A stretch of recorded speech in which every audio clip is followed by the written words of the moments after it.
कांग्रेसर चरित्र आप देखु कांग्रेसर चरित्र है एबे आपण निकट देखिए 4-5 जन समुदाय एमएलए तमिलनाडु डीएमके सरकार थी से हारीगला डीएमके सहित कांग्रेसर मेंट था हठात टीवीके से शासन को आसला टीवीके जो शासन को आसला कांग्रेस लोक जी थे मेंट सहित संपर्क तुटे ये वर्षे 2 वर्ष नुहे दशंधि धरिक संपर्क सहित संपर्क तुटे टीवीके को साहाय्य कर आरंभ करदे सहित हाथ मिलैदेले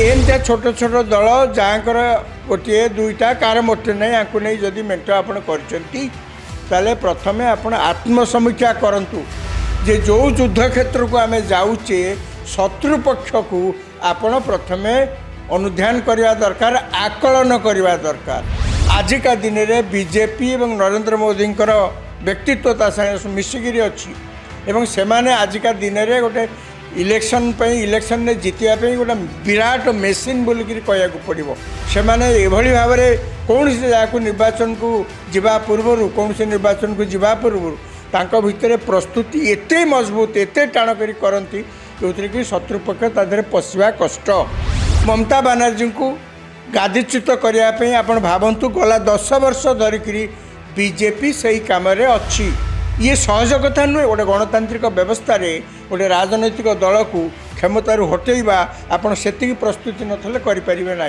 तेणु आजिका दिन में अंतत आम समस्ते जाना कथा गोटे गणतांत्रिक व्यवस्था रे विरोधी उपस्थिति एकांत आवश्यक ए सामान्यतम सन्देह ना किंतु विरोधी मध्य निजे प्रभावी होगापाई आत्मसमीक्षा करवा दरकार जे आम एत युद्ध क्षेत्र को जाऊँ शत्रु को अंतत आकलन करिथिबा उचित 2 वर्ष पर गतकाली नवा दिल्ली रे इंडी मेंटर बैठक बसला इंडी मेंट कहले भारतवर्ष रे जेते सब विरोधी दल अछंती सेथुरु अल्प किछि विरोधी दल को बाद देले बाकी समस्ते गोटे मेंट करचंती एवं सेमाने मेंट कर उद्देश्य है एकमात्र लक्ष्य जे केन्द्र नरेंद्र मोदी नेतृत्व में बीजेपी बा एनडीए सरकार को कौन सी मत हटेबा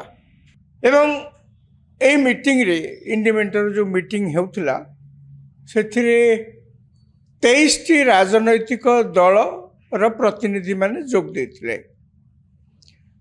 मुख्यतः से कांग्रेस सबुठु आगे एवं तापरे समाजवादी पार्टी तृणमूल कांग्रेस अन्य जिते विरोधी दल सब अच्छा देश से मध्य अल्प केतक को बाद देले से माने सेठी बाकी 23टी विरोधी दल से जोग देथिले कहुच्छी जे आउ 2टी राजनैतिक दल जेएमएम ता भितर अन्यतम से माने वीडियो कॉन्फ्रेंसिंग रे ए मीटिंग रे तांकर मत रखिले तेबे से जा हो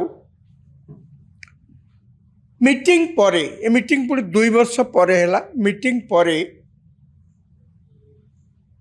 कांग्रेस रो जातीय सभापति नेशनल प्रेसिडेंट मल्लिकार्जुन खड़गे से कहिले जहाँ जहाँ से निष्पत्ति है से विषय से मीडिया को सूचना देला बेले मुख्यतः से कहले आमे 5टी नीतिगत निष्पत्ति नहींचु से 5टी गोटे हूँ आर मसरे केतबेले से तारीख मध्य निर्दिष्ट ना निर्घंट होनी एपर्यंत पुणी जब बैठक बस आ गोटे निष्पत्ति हूँ पार्लियामेंट जिते चलो परस्पर भितर समन्वय रक्षा करी एक होकरी केमती सरकार को आम आक्रमण करवा पार्लियामेंट भितर कहीं आम भितर जदि प्रभेद देखा ताले सरकार आम मान दुर्बलतार सुजोग ने तेणु केमिति जहाँ फ्लोर कोऑर्डिनेशन बोलिक कहुच्छी सी गोटे पॉइंट किंतु सबुठ गुरुत्वपूर्ण जोड़े कथा तादे निष्पत्ति है जहाँ से मल्लिकार्जुन खड़गे कहले प्रथमटी है जे मेंट तरफ भारतर प्रधान विचारपति को गोटे चिट्ठी लेखा कौ बाबद चिट्ठी लेखा ना जो एसआईआर है ବିହାରରୁ ଆରମ୍ଭ ହେଲା, ତାପରେ ପଶ୍ଚିମବଙ୍ଗ ଏବଂ ଅନ୍ୟାନ୍ୟ ରାଜ୍ୟରେ ଯେଉଁଠି ଯେଉଁଠି ସବୁ ବିଧାନସଭା ନିର୍ବାଚନ ଏବେ ହେଲା ସେଠି ସବୁ SIR କରାଗଲା। ଏବେ ଓଡ଼ିଶାରେ ହେଉଛି। এই SIR এবং ভোট চୋରି বা ভোট ମ୍ୟାନିପୁଲେସନ୍, ନିର୍ବାଚନ ପ୍ରକ୍ରିୟାରେ ସ୍ୱଚ୍ଛତା ଅବଲମ୍ବନ, ଏହିସବୁ କଥାକୁ ଆଧାର କରି ଗୋଟେ ଚିଠି ମୁଖ୍ୟ ବିଚାରପତିଙ୍କୁ ଦିଆଯିବ ମେଣ୍ଟ ତରଫରୁ ବୋଲିକିରି ମଲ୍ଲିକାର୍ଜୁନ ଖଡ଼ଗେ ମିଡ଼ିଆ ଆଗରେ ପ୍ରକାଶ କଲେ। ପ୍ରଥମେ ସେଇ ପ୍ରଥମ ପଏଣ୍ଟ ବିଷୟରେ ଯଦି ଆମେ ଆଲୋଚନା କରିବା ତେବେ ଲାଗିବ ଯେ ବୋଧହୁଏ ମେଣ୍ଟ ପାଖରେ ଆଉ କିଛି ପ୍ରସଙ୍ଗ ନାହିଁ। ବୋଧହୁଏ ମେଣ୍ଟ କ'ଣ କହିବ, କାହାକୁ କହିବ, କେଉଁ କଥା କହିବ, ୟାଙ୍କ ପାଖରେ ବୋଧେ ସେଭଳି କିଛି ନାରେଟିଭ୍ ଏପର୍ଯ୍ୟନ୍ତ ନାହିଁ। ନହେଲେ ନିଜେ ଚିଫ୍ ଜଷ୍ଟିସ୍ ଏଇ SIR ବାବଦରେ ଯେତିକି ମକଦ୍ଦମା ୟା ଭିତରେ ସୁପ୍ରିମକୋର୍ଟକୁ ଗଲାଣି ଏବଂ ଚିଫ୍ ଜଷ୍ଟିସ୍ ନିଜେ ତାଙ୍କରି ବେଞ୍ଚରୁ ମଧ୍ୟ କହିଛନ୍ତି ଯେ SIR ଯାହା ହେଉଛି ସେଥିରେ ସାମାନ୍ୟତଃ କିଛି କେଉଁଠି ବେଆଇନ କାମ ହେଉନି। କାହିଁକିନା ସମ୍ବିଧାନରେ SIRର ବ୍ୟବସ୍ଥା ଅଛି। SIR ଅତୀତରେ ହେଇଛି, ଥରେ ନୁହେଁ ଦୁଇଥର ଏକାଧିକ ବାର SIR କରାଯାଇଛି ଏବଂ SIRର ମୂଳ ଉଦ୍ଦେଶ୍ୟ ହେଲା ଯେ ଥରେ ନିର୍ବାଚନରୁ ଆରଥର ନିର୍ବାଚନକୁ ଗଲାବେଳେ ଆମେ ଦେଖୁଛେ ଯେ ଅନେକ ଲୋକ ତା ଭିତରୁ ମରିହଜି ଯାଇଛନ୍ତି, ଅନେକ ଲୋକ ଗୋଟିଏ ସ୍ଥାନରୁ ଅନ୍ୟ ସ୍ଥାନକୁ ମଧ୍ୟ ଚାଲି ଯାଇଛନ୍ତି, ଆଉ କେତେକ ଲୋକ ଯେଉଁଠି ଥିଲେ ମୂଳ ବାସିନ୍ଦା ଥିଲେ ସେ ଯେତେବେଳେ ଅନ୍ୟ ଜାଗାକୁ ଯାଇଛନ୍ତି ସେଠି ଯାଇକରି ମଧ୍ୟ ତାଙ୍କ ନାଁ ଭୋଟର ଲିଷ୍ଟରେ ଲଗେଇଛନ୍ତି। ଆହୁରି ମଧ୍ୟ ଆମେ ଦେଖୁଛୁ ଯେ ବାହାର ଦେଶର ଲୋକେ ନିଜକୁ ଭାରତୀୟ ବୋଲିକିରି ଆମ ଦେଶକୁ ବେଆଇନ ଭାବରେ ଆସି କହି ସିଏ ବି ଭୋଟ ଦେଇ ଦେଉଛନ୍ତି। ଆଜ୍ଞା, ସମ୍ବିଧାନର ନିୟମ ଅଛି, ଆପଣ ଯଦି ଭାରତର ନାଗରିକ ନୁହନ୍ତି ଆପଣ କସ୍ମିନ୍ କାଳେ ଭୋଟ ଦେବା ପାଇଁ ଅଧିକାର ଆପଣଙ୍କୁ ମିଳିବ ନାହିଁ। କେବଳ ଭାରତର ନାଗରିକକୁ ହିଁ ଭୋଟ ଦେବାର ଅଧିକାର ଅଛି।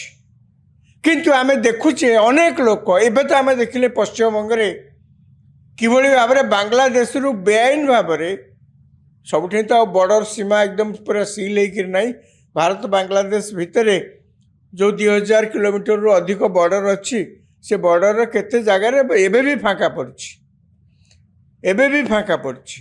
ତେଣୁ ଅବାଧରେ ଏକଡ଼ୁ ସେକଡ଼କୁ ଲୋକ ଯିବା ଆସିବା କରୁଛନ୍ତି। ସେମାନେ ଆସି ଆମ ଦେଶରେ ରହିଯାଇଛନ୍ତି। ଆଉ ଆମ ଦେଶରେ ତ ଯୋଗାଡ଼ କରିକିରି ଆଧାର କାର୍ଡ଼, ଭୋଟର କାର୍ଡ଼ ତାକୁ ଯୋଗାଡ଼ କରିଦେଇକିରି ବେଶ ଆରାମରେ ସେ ଅଛନ୍ତି। ଏବେ ଯେତେବେଳେ ସେଠି ସରକାର ପରିବର୍ତ୍ତନ ହେଲା ସେମାନେ ସବୁ ଜଣାପଡ଼ିଲେ, SIR ହେଲା ସେମାନେ ଜଣାପଡ଼ିଲେ। ଖାଲି ଆଧାର କାର୍ଡ଼ ଦେଖାଇଦେଲେ ଯେ ଆପଣ ନାଗରିକ ବୋଲି ଏ ଦେଶରେ ପ୍ରମାଣିତ ହୋଇଯିବ, ତା ବି ନୁହେଁ। ମୋର କହିବା କଥା ଯେ ନିଜେ ସୁପ୍ରିମକୋର୍ଟ ଏହି ସମସ୍ତ କଥାକୁ ବିଚାରକୁ ନେଇ ଏହା ଏକ ସାମ୍ବିଧାନିକ କାର୍ଯ୍ୟ ବୋଲିକିରି ସୁପ୍ରିମକୋର୍ଟ ନିଜେ ଏକଥା ମଧ୍ୟ କହିଛନ୍ତି।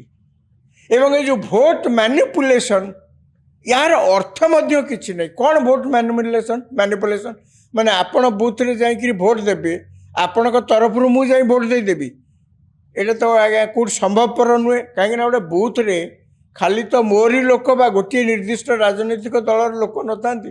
ଯେତେ ରାଜନୈତିକ ଦଳ, ଯେତେ କ୍ୟାଣ୍ଡିଡେଟ୍ ଥାନ୍ତି ସମସ୍ତଙ୍କ ରିପ୍ରେଜେଣ୍ଟେଟିଭ୍ ସେଇଠି ଥାନ୍ତି। ତା ବାଦେ presiding officer, polling officer, security, ଅନ୍ୟାନ୍ୟ ବହୁତ ଲୋକ ସେ ବୁଥ୍ ଭିତରେ ଥାନ୍ତି। ଆଜ୍ଞା, ଏତେ ଲୋକଙ୍କ ଆଖିକୁ ଧୋକା ଦେଇ କ'ଣ ଜଣେ ବାହାର ଲୋକ ଯାଇ ଭୋଟ ଦେଇଦେବ? ଯେତେବେଳେ ଆପଣ ପୁରା ବୁଥକୁ କ୍ୟାପଚର ନ କରିଛନ୍ତି ଏବଂ ପୋଲିଂ ଅଫିସର ଆପଣଙ୍କର ତାଙ୍କ ସହିତ ଆପଣଙ୍କର ସଲାସୁତରା ନ ହେଇଛି, ଏ କାମ କସ୍ମିନ୍ କାଳେ ସମ୍ଭବ ନୁହେଁ। ଇଏ କିନ୍ତୁ କହୁଛନ୍ତି ବହୁ ଜାଗାରେ ଆଜ୍ଞା ଭୋଟ ମ୍ୟାନିପୁଲେସନ୍ କରାହେଉଛି। ଏହାଙ୍କୁ ବାରମ୍ବାର ଅତୀତରେ ମଧ୍ୟ ପଚରା ହେଇଛି। ଆପଣମାନେ ଲକ୍ଷ୍ୟ କରିଥିବେ ଦର୍ଶକ ବନ୍ଧୁ ଯେ ଆଜ୍ଞା କ'ଣ ଭୋଟ ଚୋରି କେମିତି ହେଉଛି।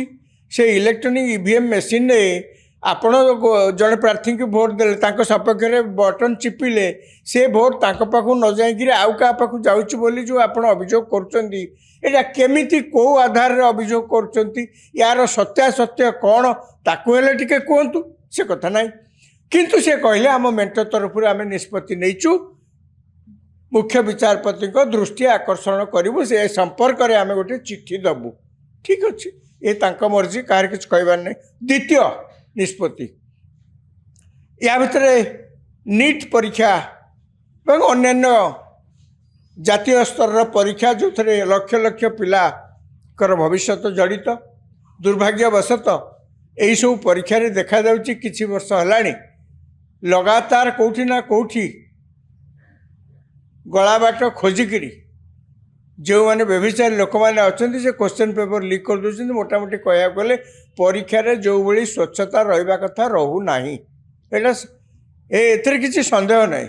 କାହିଁକିନା ଆମେ ଆଖିରେ ତ ଦେଖୁଛେ ପିଲା ମାସ ମାସ ଧରିକିରି କେତେ ହାଡ଼ ଭଙ୍ଗା ପରିଶ୍ରମ କରିକିରି ପ୍ରସ୍ତୁତ ହେଉଛନ୍ତି ପରୀକ୍ଷାରେ ବସିବେ। କିଏ ଡାକ୍ତର ହେବାକୁ ଚାହୁଁଛି, କିଏ ଇଞ୍ଜିନିୟର ହେବାକୁ ଚାହୁଁଛି, କିଏ କେତେ ପ୍ରକାର ସବୁ ପରୀକ୍ଷା ପାଇଁ ପ୍ରସ୍ତୁତ ହେଇକିରି ମାସ ମାସ ଧରି ଯାହା କହନ୍ତି ହାଡ଼ ଭଙ୍ଗା ପରିଶ୍ରମ କରିକିରି ପିଲାମାନେ ଯାଉଛନ୍ତି ପରୀକ୍ଷା ଦେବା ପାଇଁ। ପରୀକ୍ଷା ଦେଇକିରି ଘରକୁ ଫେରିଲା ପରେ କିଛି ଦିନ ପରେ ଦେଖୁଛନ୍ତି ସେ ପରୀକ୍ଷା ବାତିଲ ହେଇଗଲା। କାହିଁକି ନା କ୍ୱେଶ୍ଚନ୍ ପେପର୍ ଲିକ୍ ହେଇଥିଲା। ସେ ପରୀକ୍ଷା ବାତିଲ ହେଇଗଲା କାହିଁକି ନା କମ୍ପ୍ୟୁଟର ଚାଲୁନଥିଲା, ଆଗରୁ କ'ଣ ସେ ଜଣେଇ ଦେଇଥିଲେ, ଇତ୍ୟାଦି ଇତ୍ୟାଦି ନାନା ପ୍ରକାର ଅଭିଯୋଗରେ। ଆପଣ ଭାବିଲେ କି ପ୍ରକାର ମାନସିକ ବିକୃତି କି ପ୍ରକାର ମାନସିକ ଦୁଶ୍ଚିନ୍ତାରେ ପିଲାମାନେ ଥିବେ। ପୁଣି ଯେତେବେଳେ ପରୀକ୍ଷା ହେବ ପୁଣି ପ୍ରିପାରେସନ୍ସ, ଅନେକ ପିଲା କେତେ ହଇରାଣ ହେଉଛନ୍ତି, ତାଙ୍କ ବାପା ମା' ମାନେ ଘରେ କେତେ ହଇରାଣ ହେଉଛନ୍ତି। ତେଣୁ ୟା ଉପରେ ଉଦ୍ବେଗ ପ୍ରକାଶ କରିବା ଏବଂ ସରକାରଙ୍କୁ କାଠଗଡ଼ାରେ ଛିଡ଼ା କରାଇବାର ଦାୟିତ୍ୱ ଅବଶ୍ୟ ବିରୋଧୀ ଦଳ, ସେଥିରେ କାହାର କିଛି ସନ୍ଦେହ ନାହିଁ। ବାରମ୍ବାର ଏ କଥାକୁ ହୁଏତ ସରକାରଙ୍କ ଦୃଷ୍ଟିକୁ ଆଣିଲେ, ଜନମତ ସୃଷ୍ଟି କଲେ ହୁଏତ ସେଥିରୁ କିଛି ସୁଫଳ ମିଳିବ। କିନ୍ତୁ ସୁଫଳ ମିଳିବାକୁ ଯାଇକିରି ଯଦି ଆପଣ ଗୋଟେ ପଲିଟିକାଲ ଏଜେଣ୍ଡାରେ କେବଳ କାମ କରିବେ, ମୂଳ ସମସ୍ୟାଟାର ତ ସମାଧାନ ହେଇପାରିବନି ନା। ଠିକ୍ ଆମେ ସମସ୍ତେ ସ୍ୱୀକାର କରୁଛୁ ଯେ କ୍ୱେଶ୍ଚନ୍ ପେପର୍ ଲିକ୍ ହେଇଛି, ପରୀକ୍ଷାରେ ସ୍ୱଚ୍ଛତା ରହିଲା ନାହିଁ। କିନ୍ତୁ ଆପଣ ସମସ୍ୟାର ତ ସମାଧାନଟାକୁ ଖୋଜିବାକୁ ପଡ଼ିବ ନା। ଆପଣ ଜଣେ ରେସ୍ପନ୍ସିବୁଲ୍ ଅପୋଜିସନ୍ ପଲିଟିକାଲ୍ ପାର୍ଟି, ପୁଣି ଆପଣ ଗୋଟିଏ ପଲିଟିକାଲ୍ ପାର୍ଟି ନୁହନ୍ତି, ଏକାଧିକ ପାର୍ଟି ମିଶିକିରି ଗୋଟେ ମେଣ୍ଟ ମଧ୍ୟ କରିଛନ୍ତି। ଆପଣଙ୍କର ଉଚ୍ଚ ଶିକ୍ଷିତ ଲୋକଙ୍କ ସହିତ, କମ୍ପ୍ୟୁଟରରେ ଭଲ କରି ଜାଣିଥିବା ଲୋକଙ୍କ ସହିତ ଏବଂ ସମାଜର ବିଭିନ୍ନ ବର୍ଗର ଲୋକଙ୍କ ସହିତ ଆପଣଙ୍କର ସମ୍ପର୍କ ମଧ୍ୟ ଅଛି। କାହିଁକିନା ଆପଣ ପବ୍ଲିକ୍ ଲାଇଫ୍ରେ ଅଛନ୍ତି, ରାଜନୀତି କରୁଛନ୍ତି। ଆପଣଙ୍କର କ'ଣ ଏତିକ ନାହିଁ? କାହାକୁ ଅନ୍ତତଃ ପଚାରିକିରି ଆପଣ ଅନ୍ତତଃ କିଛି ଗୋଟେ ଅଲ୍ଟରନେଟିଭ୍ ସଲ୍ୟୁସନ୍ ଆପଣଙ୍କ ତରଫରୁ ଅନ୍ତତଃ ଆପଣ ଦେଇପାରନ୍ତେ ଯେ ଏଇଆ କଲେ ଆଉ ଭବିଷ୍ୟତରେ କ'ଣ ପରୀକ୍ଷାରେ ଲିକ୍ ହେବନି, କ୍ୱେଶ୍ଚନ୍ ପେପର୍ ପରୀକ୍ଷାରେ ସ୍ୱଚ୍ଛତା ଆସିବ ଆପଣଙ୍କ ତରଫରୁ। ତ ଆପଣ ତ ଗୋଟେ ବିରୋଧୀ ଦଳ ହିସାବରେ ଆପଣ ତ ଦେଇପାରନ୍ତେ ନା। ଆପଣ ବିରୋଧୀ ଦଳରେ ଯେତେ ନେତା ଅଛନ୍ତି ସେମାନେ ମଧ୍ୟ ଦେଇପାରନ୍ତେ ନା, କିନ୍ତୁ ସେମାନେ ଦେଉନାହାନ୍ତି। ଖାଲି କ'ଣ କହୁଛନ୍ତି ନା ଧର୍ମେନ୍ଦ୍ର ପ୍ରଧାନ, ବର୍ତ୍ତମାନ କିଛି ଦିନ ହେଲାଣି ଚାଲିଛି, ଧର୍ମେନ୍ଦ୍ର ପ୍ରଧାନ ଯିଏ ହେଉଛନ୍ତି ୟୁନିୟନ୍ ଏଜୁକେସନ୍ ମିନିଷ୍ଟର, ସେ ତାଙ୍କ ପଦବୀରେ ଇସ୍ତଫା ଦିଅନ୍ତୁ। ହଁ, ଧରି ନିଆଯାଉ ସେ ଇସ୍ତଫା ଦେଇଦେଲେ। ଆଜ୍ଞା ଆପଣ ଗ୍ୟାରେଣ୍ଟି ଦେଇପାରିବେ ଯେ ଆଉ କ୍ୱେଶ୍ଚନ୍ ପେପର୍ ଲିକ୍ ହେବନି? ମନା କରୁନାହାନ୍ତି। ସିଏ ମନ୍ତ୍ରୀ ହିସାବରେ ଉତ୍ତରଦାୟୀ, ଏ କଥା ଅନସ୍ୱୀକାର୍ଯ୍ୟ, ଏ କଥା କେହି ଅସ୍ୱୀକାର କରିପାରିବେ ନାହିଁ। ସେ ଉତ୍ତରଦାୟୀ। କିନ୍ତୁ ଆପଣ ଯେଉଁ ବାରମ୍ବାର ଆସି କହୁଛନ୍ତି ଯେ ପରୀକ୍ଷାରେ ଏଭଳି ସବୁ ବିଭ୍ରାଟ ହେଲା, ତେଣୁ ସିଏ ସେଥିପାଇଁ ଇସ୍ତଫା ଦିଅନ୍ତୁ, ଧରି ନିଆଯାଉ ସେ ଇସ୍ତଫା ଦେଲେ, ସମସ୍ୟାର ସମାଧାନଟା କେଉଁଠି ହେଲା? ଏବଂ ଆପଣମାନେ ଯେଉଁମାନେ ବିରୋଧୀ ଦଳରେ ଅଛନ୍ତି, ଅନେକ ଉଚ୍ଚଶିକ୍ଷିତ ବ୍ୟକ୍ତି ଅଛନ୍ତି, ଯେଉଁମାନେ ବିରୋଧୀ ଦଳରେ ଅଛନ୍ତି ତାଙ୍କ ଭିତରେ ଅନେକ ମଧ୍ୟ ଅଛନ୍ତି ଯେଉଁମାନେ ବଡ଼ ବଡ଼ ଏକ୍ସପର୍ଟ ଜାଣ୍ଟସ୍ ଇଲେକ୍ଟ୍ରୋନିକ୍ କମ୍ୟୁନିକେସନ୍ସ ବା କମ୍ପ୍ୟୁଟର, ତାଙ୍କ ସହିତ ତାଙ୍କର ସମ୍ପର୍କ ଅଛି। କାହାକୁ ତ ଅନ୍ତତଃ ଗୋଟେ କହନ୍ତେ ଆଜ୍ଞା କିଛି ଗୋଟେ ସଲ୍ୟୁସନ୍ଟା ତ ଦରକାର ନା। ଆପଣ ଉତ୍ତରଦାୟୀ ରଖନ୍ତୁ, ସଲ୍ୟୁସନ୍ଟା ବି ଦିଅନ୍ତୁ, କିମ୍ବା ଆପଣ ସରକାରଙ୍କୁ ମଧ୍ୟ ଦାବି କରିବେ କ'ଣ ସଲ୍ୟୁସନ୍, କ'ଣ କରୁଛନ୍ତି ଆମକୁ ଜଣାନ୍ତୁ, ମାନେ ସାଧାରଣ ଲୋକଙ୍କୁ ଜଣାନ୍ତୁ। ଏ ଦାବି ଅନ୍ତତଃ କରିକିରି ଆପଣ ରାଲି କରନ୍ତେ, ଡେମନଷ୍ଟ୍ରେସନ୍ କରନ୍ତେ, ଧାରଣା ଦିଅନ୍ତେ, ତାହେଲେ ଲୋକେ ଅନ୍ତତଃ ଭାବନ୍ତେ ଯେ ଆପଣ ଉତ୍ତରଦାୟୀ ଜଣକୁ କରିବା ସହିତ ସଲ୍ୟୁସନ୍ ମଧ୍ୟ ଲୋକଙ୍କ ପାଖରେ ରଖୁଛନ୍ତି ଯେ ଏମିତି ହେଲେ ଅନ୍ତତଃ ଭବିଷ୍ୟତରେ ଆଉ କ୍ୱେଶ୍ଚନ୍ ପେପର୍ ଲିକ୍ ହେବନି କି ପରୀକ୍ଷାରେ ଗୋଳମାଳ ହେବନି। କିନ୍ତୁ ତାଙ୍କର ଗୋଟିଏ ଏଜେଣ୍ଡା। ଏଇ ମ୍ୟାଟର ଯେଉଁ ବୈଠକରେ ଦ୍ୱିତୀୟ ଏଜେଣ୍ଡାଟି ତାଙ୍କର ହେଲା ଧର୍ମେନ୍ଦ୍ର ପ୍ରଧାନ ଇସ୍ତଫା ଦିଅନ୍ତୁ।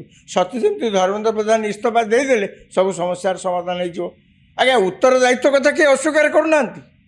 କିନ୍ତୁ ଆପଣ କ'ଣ ଏତେ ବଡ଼ ପଲିଟିକାଲ୍ ପାର୍ଟି, ଏତେ ବଡ଼ ମେଣ୍ଟ କରିଛନ୍ତି, ଆପଣ ସଲ୍ୟୁସନ୍ଟା କେଉଁଠି ଦେଲେ? ଇଏ ହେଲା ତାଙ୍କର ଦ୍ୱିତୀୟ କଥା। ବର୍ତ୍ତମାନ ଆପଣ ଦେଖନ୍ତୁ ଏଇ ମେଣ୍ଟରେ ଯେଉଁ ଦଳ ସବୁ ଅଛନ୍ତି से दल को देखिले आपण मेंट आस्ते आस्ते दुर्बल हो जाउछि जोटा देश पे भल नुहे कहीं खुशी हवा अंततः साधारण लोक नुहे खुशी हवा कथा नुहे जोटा विरोधी पक्ष सी पुणी मेंट कर माने अनेक दल को एकाठी होकर मेंट कर धीरे धीरे दुर्बल हो जाउछंती बा तांकर ऊपर लोकंकर जेतिकी आस्था रहिबा कथा आशा भरोसा रहिबा कथा सेटा धीरे धीरे कमी जाउछि कौन कमी जाउछि टीएमसी विरोधी दल मेंटर गोटे बड़ से घटक दल टीएमसी बर्तमान तांको निज घर भांगिकी माटी मिसलाणी जमी एनक्रोचमेंट ड्राइव रे बुलडोजर चढ़ेक से घर सब भांगी दि जाए बर्तमान सेमती अवस्था पश्चिमबंग में ममता बानार्जी तृणमूल कांग्रेस अवस्था है निर्वाचन पर निर्वाचन में शोचनीय पराजय पर तांकर जो 80 एमएलए थिले से 80 एमएलए प्राय 60 रु 61 जन बर्तमान बाहरिक आसिक पश्चिमबंग में से विधानसभा से स्वतंत्र होकर अलग होकर टीएमसी बसिया आरंभ कले दिल्ली में निर्वाचन गोटे प्रभाव एभली पड़ी तृणमूल कांग्रेस जो मैंने सब अच्छा नेता जो मैंने सब अच्छा से आप देखिए तृणमूल कांग्रेस 28 लोकसभा मेंबर अच्छा राज्यसभा 13 अच्छा बर्तमान से घर बुड़ी